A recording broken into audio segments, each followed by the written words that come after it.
지난 2018년도에 있었던 일입니다. 여러분들 기억하실지 모르겠는데요. 네덜란드라는 유럽의 국가에서 있었던 일입니다. 한 남자가 국가를 상대로 소송을 제기를 했습니다. 그 소송의 내용이 뭔가 하니 자신의 나이를 20세 낮춰달라는 소송이었습니다. 본인의 나이가 출생신고가 된 이래로 지금 79세인데 자기 자신은 자기 나이가 49세라고 느낀다는 겁니다. 건강하고 젊고 생각이 젊은이들과 통하기 때문에 나는 이제 69세가 아니라 49세로 살겠다. 그래서 국가에 요청을 했는데 이게 받아들여졌을까요? 안 받아들여졌을까요? 그쵸. 받아들이기 힘든 요구입니다. 그런데 이 남자가 단순히 이런 요구를 한 것이 아니라 이 남자의 소송이 이 유럽 사회에 큰 파장을 일으킵니다. 돌 하나를 던진 것처럼 그 고요한 잔잔한 호숫가에 돌 하나가 똑 떨어진 것처럼 이 남자의 소송은 유럽 사회의 여러 가지 정체성에 대해서 의문을 던지는 소송이었다. 이렇게 평가를 합니다. 그래서 많은 사회학자들이 이 소송을 한 가지 예로 삼아서 변화하고 있는 사회에 대해서 분석을 하기 시작했는데 생년월일 그리고 생물학적으로 태어난 성, 일부 일처제에 대한 제도적 관습 이러한 것들이 모두 다 흔들리고 있는 시대가 2022년 지금의 시대라는 것입니다. 태어난 성도 뒤바뀔 수 있는 시대, 생년월일도 자기가 생각하는 것에 따라서 바뀔 수 있는 시대, 일부 일처가 아니라 한 번 살아가는 인생에 여러 가지 다양한 사람들과 함께 살아가는 것이 더 이상 수군거리는 다른 사람들이 손가락질하는 것이 아닌 시대를 살아가게 된 것이 우리인데 이게 2018년도의 일이지만 우리 자녀들이 살아가게 될 2038년, 2048년 그때는 과연 우리 시대의 가치관이 어떻게 변화될까요? 단순히 유럽의 일이 아니라 우리나라에서도 이제 이런 가치관들의 변화가 많이 일어나고 있는데 천부적인 것들, 즉 하나님이 우리에게 베풀어 주신 그리고 정해 주신 것들에 대해서 변경될 수 있다라고 도전하는 이런 사람들의 문화가 우리 사회에도 조금씩 스며들고 있는 것이 아닌가 싶습니다. 그런데 이렇게 여러 가지 가치관이 변화됨에도 불구하고 변하지 않는 만고불변의 진리, 핵심 가치관 하나가 있습니다. 과연 뭘까요? 말씀이라고 대답하시는 분이 계신데 아닙니다. 만고불변의 진리는 바로 돈입니다. 아무리 사회의 가치가 변화돼도 그리고 아무리 새 시대가 바뀌어도 이 경제력이라는 가치, 돈이라는 가치는 그 누구도 뒤바꿀 수 없습니다. 물론 그리스도인들은 하나님의 말씀이 이 세상의 만고불변의 진리라 얘기하지만 이것은 그리스도인들만의 이야기이고 사실 예수를 모르고 하나님을 알지 못하는 사람들에게 만고불변의 법칙은 결국 돈입니다. 이 돈 때문에 사람들이 자신의 생년월일도 쉽게 뒤바꿀 수 있고 자신의 성도 뒤바꿀 수 있고 자신이 함께 지내고 있는 가족들도 뒤바꿀 수 있는 것. 이 돈은 모든 것 위에 뛰어난 이름이 아닌가 싶습니다. 우리는 모든 만물 위에 뛰어난 이름은 예수 그리스도다 이렇게 이야기하지만 세상 사람들은 모든 만물 위에 뛰어난 것은 돈이다 라고 너무 쉽게 인정하고 그것을 쫓아 살아갑니다. 그래서일까요? 제가 예전에 학교를 다닐 때에 배워왔던 교육은 그래도 한 명의 바람직하고 한 명의 도덕적인 사회인을 길러내는데 포커스가 맞춰져 있다라는 느낌이 들었었는데 요즘 청소년들, 청년들과 이야기를 해보면 학교 교육 그리고 학원의 교육, 수많은 교육들이 전체적으로 직업과 경제관에 맞춰져 있다는 느낌을 지울 수가 없습니다. 물론 학교에서 사람의 본을 가르치는, 즉 인본에 대한 이야기를 하고 도덕에 대한 이야기를 하지만 어쩌면 그것을 받아들이는 학생들의 관심 자체가 자신의 됨됨이가 아니라 바로 경제적인 관념, 자신이 어떠한 직업을 가져야 하고 어떻게 경제활동을 해야 하는지가 인생의 목표인 것처럼 느껴진다는 것이죠. 여러분들 지금 초등학교 샛별들 그리고 중고등학교 샛별들과 한번 얼굴을 마주하고 대화를 나눠보시면 그런 느낌을 참 많이 받으실 겁니다. 이 친구들의 관심이 내가 나중에 뭘 해서 먹고 살까에 굉장히 쏠려 있어요. 이 친구들의 관심이 내가 어떻게 하면 빨리 돈을 벌 수 있을까에 쏠려 있습니다. 내가 어떤 정체성으로 어떤 삶을 살아갈까 보다는 내가 하나님의 뜻에 맞게 어떻게 살아갈까 보다는 하나님이 허락하신 한도 내에서 어떻게 하면 더 많은 돈을 벌 수 있을까? 이게 샛별들의 삶의 목표, 포커스가 되어버리니까 두려운 시대가 되었습니다. 우리 샛별들, 우리 다음 세대들에게 가르칠 가치가 과연 무엇일까요? 우리가 제대로 된 가치 교육을 하지 않는다면 샛별들 중에서 자신의 나이를 바꿔달라는 소송을 제기할 사람들이 나올 수도 있습니다. 우리 샛별들 중에서 돈이 그 무엇보다도 뛰어난 가치다라고 마음에 품고 살아가는 자들이 나올 수도 있다는 것이죠. 우리가 제대로 된 가치관을 가르치지 못했을 때 일어날 비극입니다. 그렇다면 성경은 돈에 대해서 과연 무엇이라 말을 하고 있을까요? 물론 성경은 하나님의 뜻에 따라 또 하나님께 헌신하는 자들에게 주어지는 재정의 풍부함, 부요함을 이야기하곤 합니다. 그러나 또 한편으로는 하나님의 뜻에 따라가는 사람들이 겪는 궁핍과 고난을 이야기하기도 합니다. 이 모든 삶의 양상이 사실 하나님의 뜻에 의하여서 좌우된다라고 하기에는 사람들이 생활하고 있는 이 경제적인 생활을 무시할 수가 없습니다. 우리가 가난한 이유가 하나님 때문이라면, 또 우리가 부요한 이유가 하나님 때문이라면 나의 가난 혹은 나의 부요함이 하나님 안에서 명확하게 이해가 되어야 할 텐데, 사실 부요한 사람은 이것을 이해하기 쉽겠지만 가난한 이들이 이것을 하나님의 뜻으로 받아들이고 이해하기란 쉽지 않습니다. 또 절대적인 다수가 가난에 속해 있는 상황이라면 더더군다나 그러하겠죠. 오늘 바울은 이러한 우리의 삶의 한 가지 중요한 진리를 전하고 있습니다. 바울은 자신이 재정에 대해서 탁월함을 가지고 있다, 이렇게 자부하던 사람이었습니다. 그런 사람이 선교 후원금을 보내준 이 빌립보 교회 성도들에게 감사의 마음을 전하는 것이 오늘 우리가 함께 읽은 빌립보서 4장 10절부터 14절까지의 말씀입니다. 바울은 선교 여행을 하면서 자비량 사역을 펼쳤습니다. 때로는 경제적인 어려움이 있어서 자신이 가지고 있던 직업을 통해 소득을 얻기도 하였고, 때로는 이렇게 빌립보 교회 성도들처럼 연보, 즉 헌금을 모아 선교에 보내는 그런 교회들의 도움을 얻어서 사역을 하기도 했습니다. 그래서 바울이 10절에 이렇게 고백을 합니다. 내가 주 안에서 크게 기뻐하고 있는데 너희가 나를 생각하던 것이, 즉 너희 빌립보 교회 성도들이 나의 선교 사역을 마음에 품고 생각하던 것이 이제 싹이 났다. 너희가 이전에는 생각만 했으나 나를 도울 기회가 없었다라고 이야기합니다. 이전에 빌립보 교회 성도들은 바울을 돕고자 마음을 먹었지만 이제서야 비로소 바울에게 그 도움의 손길을 전할 수 있게 됨을 바울이 크게 기뻐하며 감사하고 있는 것입니다. 빌립보 교회 성도들이 전한 것은 선교 헌금뿐만 아니라 바울을 향한 감사의 마음, 그리고 바울의 사역을 후원하며 기도로 돕고자 하는 그런 선교의 마음이 전달이 된 것입니다. 그러니 바울 사도가 크게 기뻐하며 감사할 수 있었던 것입니다.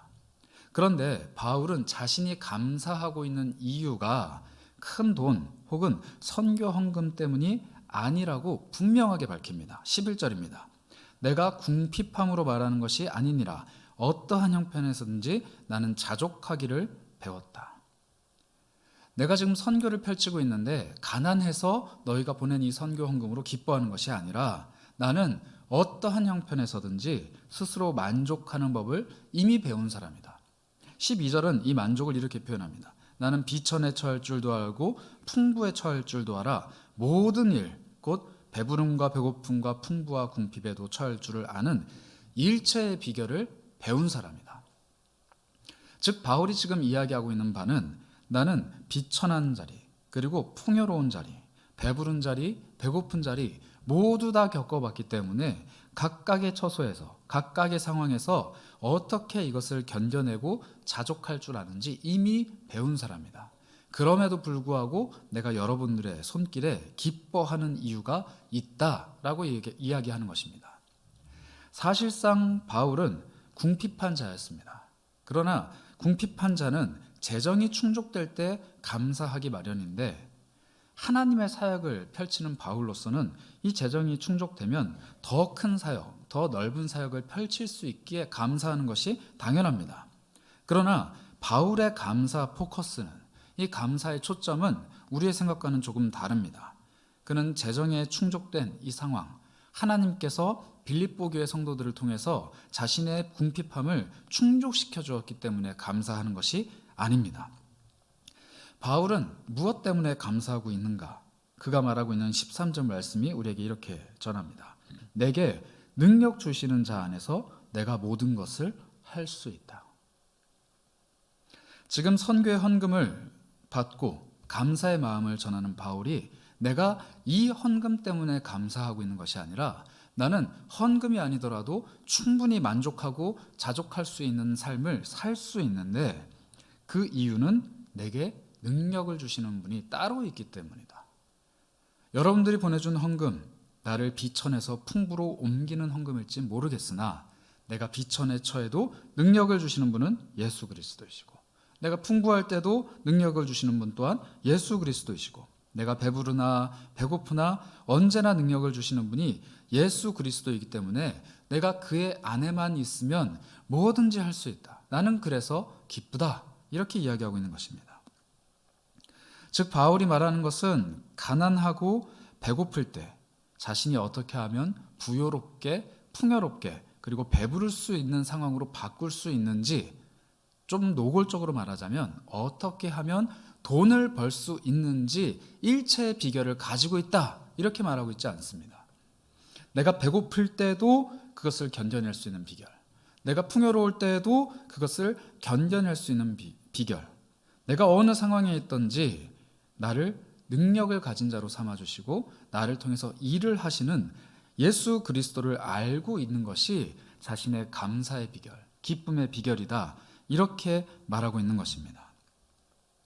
모든 것을 할 수 있다. 모든 것을 할 수 있다는 가능성입니다. 내가 모든 가능성이 나에게 열려 있는 것을 안다. 바울은 이렇게 고백합니다. 그리고 이 가능성의 문제는 모든 능력을 가진 분 안에 있을 때 우리에게 비로소 현실이 됩니다. 우리 모두는 예수 그리스도라는 가능성을 품고 살아가는 사람들입니다. 예수 안에 능력이 있고 예수 안에 모든 길이 있고 예수 안에 천지를 개벽할 놀라운 역사가 있습니다. 그런데 우리가 그 안에 있을 때 그 가능성은 나의 현실이 되는 것입니다. 그 능력을 주시는 자 안에서 내가 모든 것을 할 수 있다.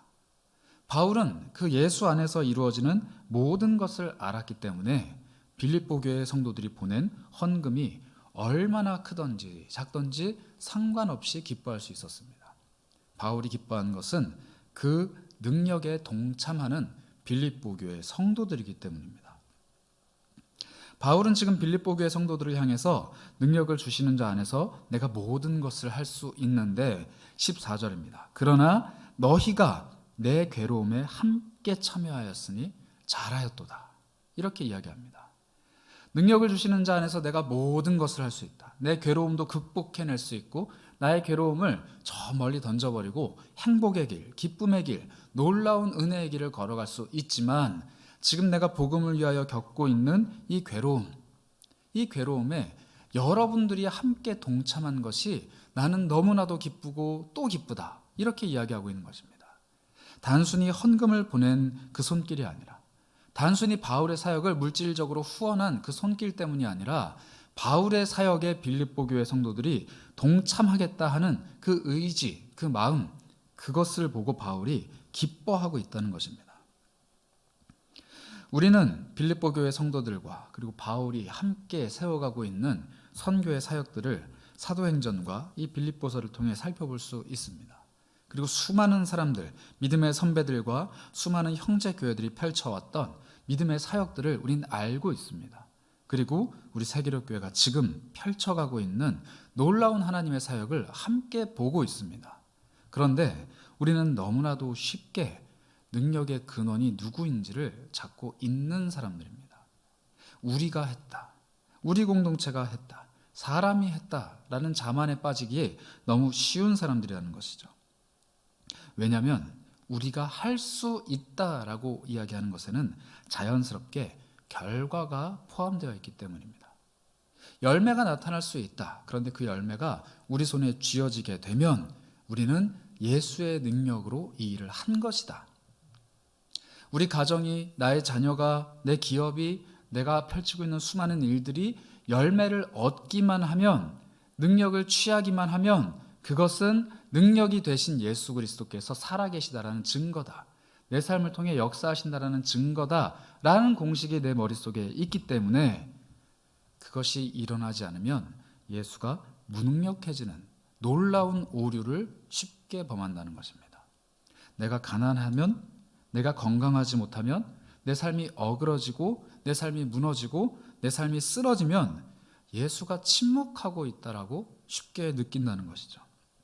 그러나 오늘 바울은 14절에 우리에게 분명하게 이야기하고 있습니다. 너희가 나의 선교 사역에 영광에 동참하였기 때문에, 내 선교 사역이 이렇게 흥왕하는 것에 함께 동참하였기 때문에 잘했다라고 이야기하는 것이 아니라 뭐라고 얘기하고 있습니까? 나의 괴로움에 동참하였으니.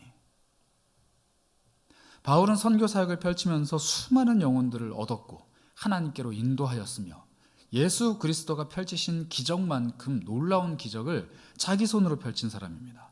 만약에 빌립보 교회 성도들에게 정말 기분 좋은 얘기를 하자면 내가 이렇게 수많은 영혼을 얻게 된 것도 여러분 덕분입니다. 내가 이렇게 하나님의 능력의 사역을 하는 것도 다 여러분 덕분입니다. 여러분들은 지금 마음으로 동참하고 있으나 내가 펼친 이 영광의 사역에 함께하고 있는 겁니다. 참 잘하셨습니다 라고 이야기하겠지만 바울은 너희가 내 괴로움에 동참하고 있다라고 말하고 있는 것입니다. 즉 바울이 칭찬하는 것은 빌립보 교회 성도들이 어떤 괄목할 만한, 주목할 만한 영적인 열매를 맺었거나 크게 성장했기 때문이 아닙니다. 오히려 자신들의 연약함에도 불구하고 물질을 모으고 모아 바울에게 보내고 오히려 자신들은 더 궁핍한 상태로 스스로 걸어 들어가는 그 괴로움의 모습을 칭찬하고 있는 것이죠. 하나님의 선교 사역에, 특별히 하나님의 생명 사역에 동참하는 것은 적당히란 없습니다. 내가 부담될 만큼, 아니 내가 오히려 궁핍에 처할 만큼 하나님 앞에 내어드려야, 헌신하여야 열매가 맺어지는 것입니다.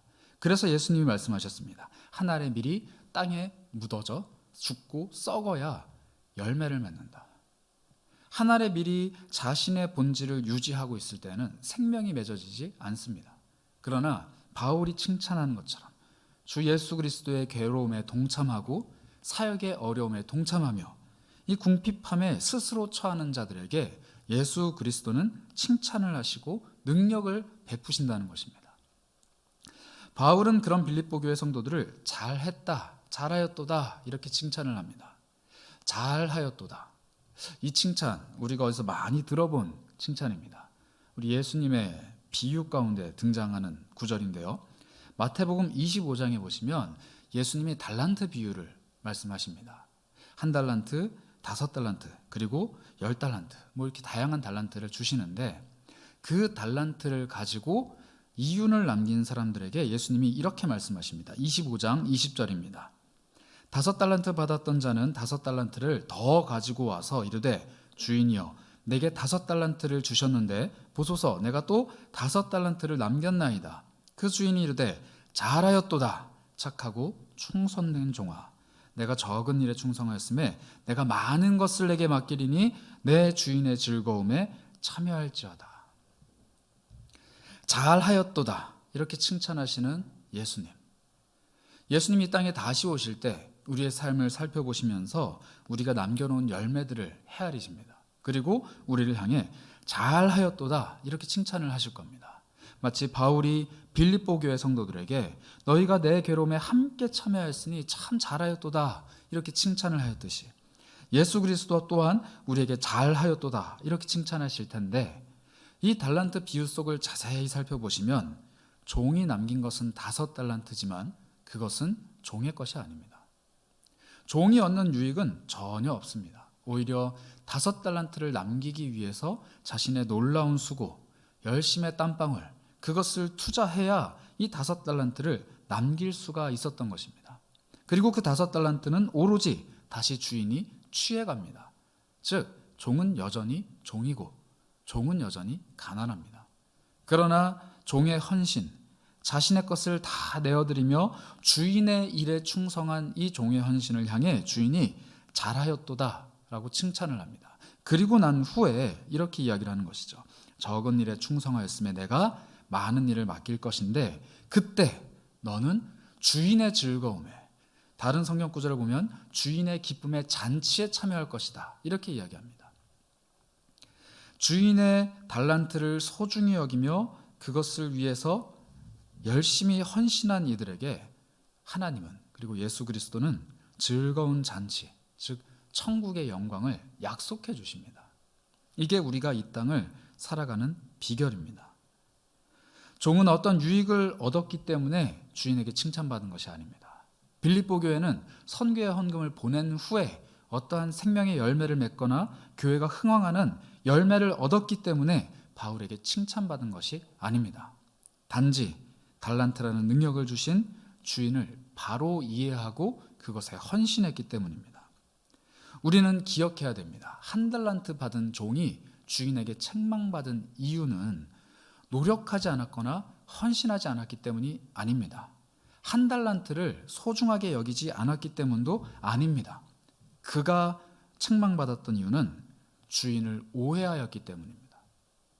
뿌리지도 않은 곳에서 거두고 심지도 않은 곳에서 취하는 자, 즉 어떠한 헌신도 어떠한 노력도 하지 않고 열매를 기대하는 자라고 주인을 오해하였기 때문에 책망받는 것입니다. 우리는 어쩌면 하나님 앞에서 이런 삶을 구하고 있는지 모릅니다. 내가 드린 노력보다 하나님의 은혜가 더 크기 때문에 더 많은 열매를 얻는 삶, 뿌리지도 않고 거두는 삶, 심지도 않고 취하는 삶, 그게 한 달란트 받은 자의 책망받는 이유입니다. 능력을 주시는 분은 반드시 우리에게 헌신을 요구하십니다. 능력을 베푸시는 분은 반드시 우리에게 괴로움을 요구하십니다. 왜냐하면 주님의 강함은 우리의 약할 때 드러나기 때문입니다. 내가 약할 때 나의 강함이 드러난노라. 우리 하나님께서 바울 사도에게 하셨던 말씀입니다. 바울이 괴로우면 괴로울수록 하나님의 능력이 나타납니다. 그리고 그 괴로움에 빌립보 교회가 동참하면 동참할수록 빌립보 교회 위에 있는 하나님의 능력이 나타납니다. 그러므로 우리 세계로 교회가 가야 할 길은 명확합니다. 더 괴롭고 더 비천하고 더 궁핍한 자리로 우리 스스로를 몰아가는 것입니다. 그때 우리에게 하나님께서는 능력을 베풀어 주시고 배부름과 풍요로움을 허락해 주신다는 것이죠. 우리 교회가 잘 되는 비결, 우리 가정이 잘 되는 비결, 그리고 오늘 수요 비전 예배 우리가 품고 기도할 우리들의 샛별이 잘 되는 비결은 그들이 가난해야 합니다. 심령이 가난한 것뿐만 아니라 삶이 가난해져야 되고 자신의 인생이 가난해져야 합니다. 돈을 못 벌기 때문에 얻는 가난, 게으르기 때문에 얻는 가난이 아니라 하나님의 일을 하느라 모든 것을 탕진해버리는 거룩한 가난이 우리에게 있어야 한다는 것이죠. 빈 곳간에 하나님이 차고 넘치는 은혜를 베풀어 주십니다. 하나님께 내어드린 빈 공간에 하나님께서 알곡으로 채워주십니다. 하나님을 위해 내어드린 밭에 하나님이 30배, 60배, 100배의 결실을 얻게 하십니다. 이 원리가 우리 교회와 가정 그리고 샛별들의 삶에 풍성하게 적용되기를 바랍니다. 능력의 주님이 우리에게 괴로운 자리를 가라 말씀하실 때는 우리는 기대감에 부풀어 올라야 합니다. 하나님이 나에게 왜 이런 어려운 일을 맡기시는가? 하나님이 나에게 왜 이런 귀찮고 싫은 일, 그리고 내가 스스로 가난하고 비천해져야 하는 일을 맡기시는가? 나에게 주실 열매와 상급이 있구나. 나에게 채워주실 능력이 있구나. 그것을 깨닫는 지혜가 있어야 한다는 것이죠. 그러므로 이 세대가 물질이라는 가치 위에 자신의 정체성을 이리저리 흔들고 있는 이 시대를 살아가는 우리 샛별들에게 가르쳐야 할 것은 단 한 가지입니다. 하나님 앞에서 내가 무엇을 소유하고 있는가? 그것이 아니라 하나님 앞에서 나의 존재가 무엇인가? 소유가 아닌 존재로 자기 자신을 살펴보고 하나님을 바라보아야 한다는 것이죠. 그리고 능력을 주시는 자는 예수 그리스도 한 분뿐이다.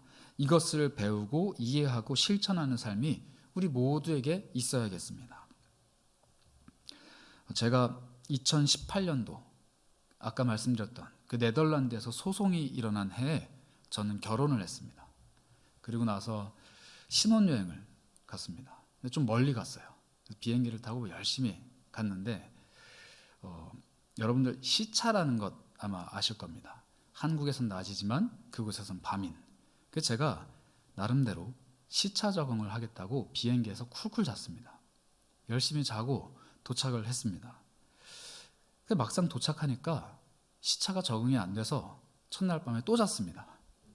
그래서 저희 아내가 쿨쿨 자고 있는 제 옆에서 창문을 열고 창밖의 풍경을 바라보면서 혼자 그냥 우두커니 그날 밤을 지새웠습니다. 저는 시차 적응이 얼마나 두려운 건지를 압니다. 아내가 그 얘기할 때마다 마음이 두근거립니다. 저는 시차 적응에 실패했기 때문에 아내에게서 늘 죄책감을 느끼게 됩니다. 그러나 우리 샛별들은 이 시차 적응에 성공을 해야 합니다. 어떤 시차 적응일까요? 성경이 말씀하시는 바, 성경의 가치관을 품고 이 세상에 갔을 때 세상이 말하는 가치관과 상충이 되어야 한다는 것입니다. 이 교회학교, 샛별학교에서 교육을 받은 샛별들이, 그리고 우리 말씀 안에서 하나된 뭇별들이 세상에 갔을 때 세상의 가치관과 세상의 인생과 세상이 이야기하는 바가 내 마음과 전혀 차이가 없다면, 시차가 전혀 없다면 나는 어떤 사람인지 돌아보아야 한다는 것이죠. 믿음의 삶은 반드시 세상 속에서 부딪히게 되어 있습니다. 예수 그리스도의 가치관으로 살아가는 사람은 반드시 세상 속에서 괴로움을 겪게 된다는 것입니다. 그 시차를 빠르면 빠르게 느낄수록 우리 샛별들 그리고 뭇별들은 예수 그리스도 안에서 더욱더 성장하게 됩니다. 삶이 세상 속에서 고단하고 괴로워야 하나님께서 베풀어 주시는 능력이 큰 법입니다. 믿음의 삶, 그 삶은 세상 속에서 요구받는 삶과는 전혀 다른 삶입니다. 그러나 그 삶을 살아가고자 노력할 때 하나님께서는 우리에게 능력을 베풀어 주십니다. 능력을 주시는 자 안에서 내가 모든 것을 할 수 있다. 믿음을 가지고 이 세상을 살아가는 사람들이 고백할 믿음의 고백인 것입니다. 이 땅에서 풍부한 삶을 사는 것, 이 땅에서 배부른 삶을 사는 것을 배우려고 한다면 우리 샛별들은 교회에 올 필요가 없습니다. 그러나 세상 속에서 비천한 삶을 살든 풍부한 삶을 살든 배가 고프던 배가 부르던 상관없이 능력의 주님이 누구인지를 제대로 알기 위해서 우리 샛별들은 교회에 와서 배워야 합니다. 교회가 아니고서는 믿음의 주요 온전케 하시는 우리에게 능력 주시는 예수 그리스도를 알 길이 없기 때문입니다. 우리 샛별학교를 위해서 기도해 주시길 부탁드립니다. 특별히 오늘은 영아부를 위해서 기도할 텐데 이 영아부 아이들의 심령에 예수 그리스도가 낙인 찍히길 바랍니다. 지울 수 없는 낙인, 예수 그리스도가 아니고서는 해결할 수 없는 그 낙인이 굳게 찍히길 바랍니다. 그리고 이 친구들이 어딜 가든지 세상 사람들이 저 사람은 예수 그리스도의 종, 그리스도입니다. 이렇게 낙인 찍혀 있는 것을 눈으로 볼 수 있도록 이 험하디험한 세상에서 의연하게 살아갈 수 있도록 여러분들이 함께 기도해 주시길 부탁드립니다. 받은 은혜가 크면 지혜롭게 사용하면 됩니다. 받은 은혜가 없으면 더 큰 은혜를 사모하면 됩니다. 가난하면 더 큰 은혜를 사모하면 되고 부여로우면 그 풍요로움을 지혜롭게 사용하면 됩니다. 모든 것을 이겨낼 그리고 모든 삶의 순간을 너끈히 견뎌낼 수 있는 일체의 비결, 우리에게 모든 능력을 베풀어 주시는 예수 그리스도 안에서 가능합니다. 이 땅에서 믿음의 시차를 겪으면서 매 순간 살아가실 우리 뭇별 여러분들을 축복합니다. 특별히 앞으로 다가올 더 험한 세상을 살아갈 때 더 큰 시차를 겪으며 믿음의 온도 차이를 겪으며 살아갈 우리 샛별들을 축복합니다. 그리고 인생이 괴로울 때 우리 주님을 바라보며 기쁨을 누리는 우리 모두가 되시기를 주님의 이름으로 축복하며 소망합니다.